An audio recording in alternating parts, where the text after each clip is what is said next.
Hello, today I'm going to be talking about how I draw horses. This is the first part of what will be my series of drawing tips. I decided I would break this up into different parts so I can give a good amount of info on every step I take in a drawing. This video will go over how I draw a horse, based on my own knowledge and looking at references. I can't say I have the most experience in drawing horses. I have barely drawn any in my many years of drawing. But I hope my knowledge on how I quickly learned to grasp the anatomy of horses will help others. This tutorial of sorts isn't for people super new to art. I'll be going about this with the idea that you know how to draw to some extent, be it on paper or digital. I will not be explaining how to use the program I'm using here. If you want me to go over a specific art program and how to use them, I can do that in a different video. But drawing a horse has nothing to do with the art program I'm using. Alright, so let's get to it. The first thing I tend to do is look up a reference for the type of pose or type of horse that I want to draw. Because my style is quite cartoony and exaggerated, I don't always look up a reference for the type of horse I'm drawing. But looking for a similar pose to what I want is always helpful when drawing something I don't understand. You will see that I am sketching over the reference on parts.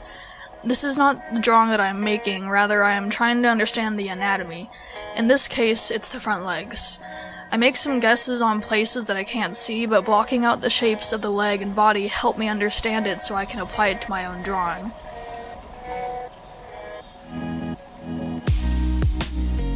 So once I am confident on the reference, I start to sketch out my horse. I glance back at the pose to make sure it's accurate every so often. Again, do take note that I'm not tracing the reference. I'm eyeballing it, but I'm taking liberty on the rest, as it does not fit my idea of a pose 100%. When I say that I take liberty on the reference I have, I mean that not every pose I search for will be exactly what's in my head. If you're still learning, it may be hard to do this. But if you continue to practice and understand horse anatomy, it will become easier to draw poses from your head without needing a specific reference image or making changes to the pose that you already searched up.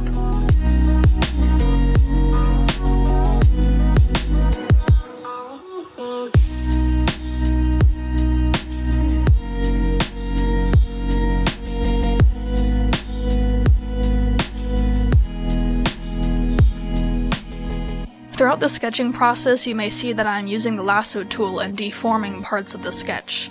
The lasso tool is something that I use to select parts of the sketch that I have, and then I pull on the edges of the box to change the shape of it.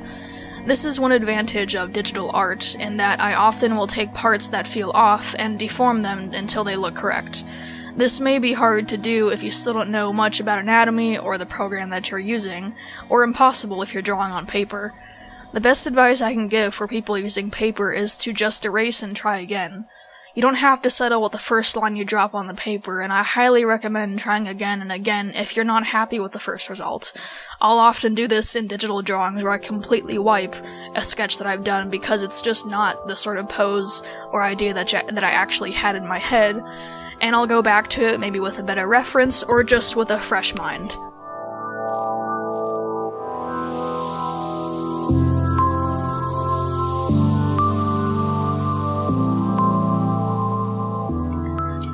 For details on the horse, it may depend on the breed it is based off, but I try to remember that horses' legs should not be smooth. With my style being cartoony, it is very hard for me to not want to simplify it, but the shape of a horse's legs are quite definitive. Each joint, the part that bends, I put a bit of a bump. Probably one of the areas I struggle with the most are the hooves. I don't think I draw mine super accurately, but the most I can suggest is to not draw the leg and hoof going straight to the ground. It has an ankle, and you should definitely reference a horse's hoof to understand what I mean about how they are shaped. The worst thing you can do is draw a horse with legs and hooves that are seamless like a metal pole.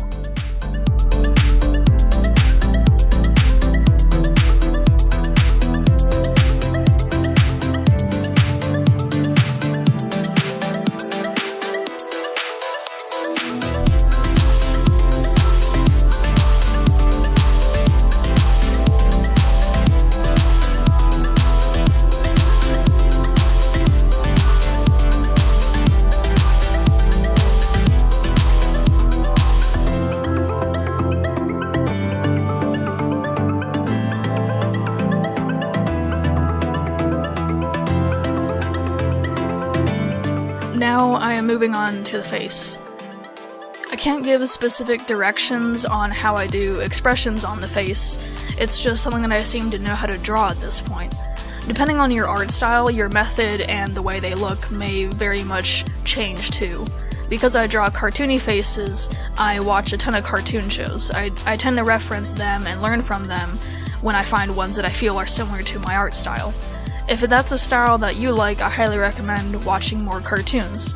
If you tend to stick to more realistic ones, then study the anatomy of a horse's face, and that might help you learn how to change their expressions based off of real-life anatomy. On to the mane, my favorite part. Again, this is something that will vary with style. Because of how I simplify my art with a cartoony style, manes are super easy for me to draw. I can't say that this sort of method will work for everyone, but because of how I draw it, I'm going to explain how I draw it based off of my style. I don't focus on drawing loads of hair strands, and I get to have lots of fun with the shape because of how I block it out. I took a lot of hair inspiration from shows like Steven Universe and OKKO. Again, it's another thing that will take some referencing. The most I can suggest is figure out the defining features of the hair. Is it straight, poofy, curly? Is it long or short? Considering these details might help you come up with a conclusion as to how the hair works when you draw it. Alright, so that is one horse down. I ended up drawing Hollow Fire here as well, and there's not much new insight I can give. I drew him with no reference at all though, because he is behind Oasis. This is not something I recommend anyone to do if they don't have much knowledge on horse anatomy. I simply did it here because I was kinda lazy, and since his body is more hidden, I'm not worrying much about the anatomy you can't see. But before I just let the music play and speed up the rest of this video, I thought I might as well go over some things regarding the shape of a horse and also sketching out based off of shapes. I'll try and give some visual which may help, in case my earlier sketching wasn't very clear. So as I mentioned, the shapes of your sketch and the reference of your horse is very important, and if you learn how to simplify these basic shapes, it'll help. A lot of tutorials will give outlines and sketches that they show on how to start drawing a horse, but those can be really stiff if you're strictly following them just as they're shown. You need to learn how these shapes work at different angles and how those shapes change based off of the view that you have. If you're drawing a horse from the front, the shapes that you're looking at will be a lot more different than a horse at the side. You'll see that the face is made up of 3 shapes and not just one, which you probably see as an oval. You'll see a circle for the base of the head, a rectangle for the snout, and a circle for the end of the nose, and then a rectangle for the neck, and then for the body you might see either a complete rectangle or a circle with a rectangle attached to it. That'll kind of depends on how you want to define it. So when I say that you need to identify these shapes and recognize them when looking at a horse, I don't just mean draw these shapes and then trace over them, because you won't have a good looking drawing. What I mean is to try and come up with your own ideas on what you want to draw, and then use those shapes to piece together your sketches. Of course, reference is still very important, but you want to make sure that you're referencing properly so you can actually learn something from it. Like I said, don't just trace, but if you need to learn something from your sketch, or for your sketch that you need to see from your reference, you can take your reference image and you can trace it to figure out the parts of your horse. And it should be said that you don't just take your traced reference and call it yours.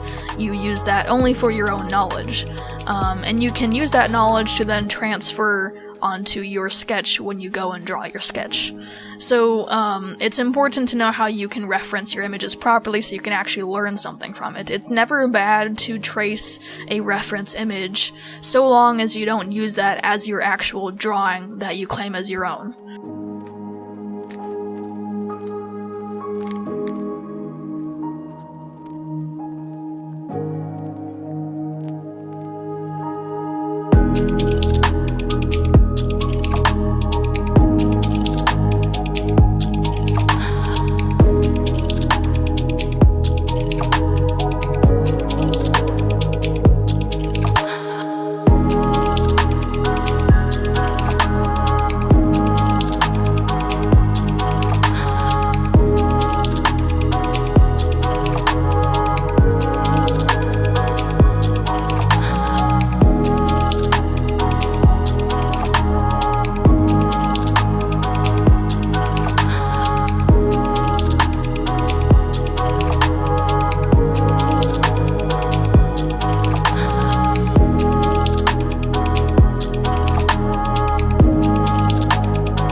this is kind of the extent of the knowledge I can give about going about drawing horses.